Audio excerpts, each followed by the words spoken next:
Today I'm going to be talking about Gauss's law. With the use of Gauss's law, we can calculate electric fields using qualitative reasoning, and it enables us to calculate highly symmetrical charge distributions. For understanding Gauss's law, we have to understand electric flux. By definition, the electric flux is the product of the electric field, E, and its surface's area, A, which is perpendicular to the field. The number of electric field lines is proportional to the area of the surface being looked at, which is why we can write E dot A, which can also be seen by this surface. When looking at a surface, we know that our area vector will always be perpendicular to our surface. So depending on the electric field lines, our theta will be different values, and therefore our electric flux will vary.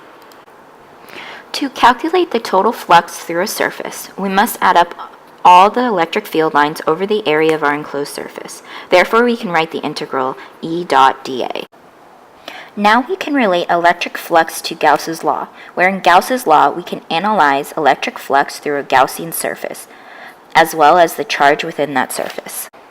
Let's say we started with the spherical Gaussian surface, where E is constant on the surface. We know that the integral of the enclosed surface equals E dot dA, where E equals K times Q all over R squared, and A equals 4 pi R squared, which means that the net flux through the surface is KQ over R squared times 4 pi R squared. We can cancel out the R squareds and we're left with K equals 1 over 4 pi epsilon naught.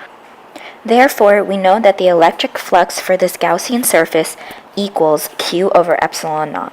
And finally, we can write our Gaussian law as the integral of E dot dA of an enclosed surface equal to Q over epsilon naught.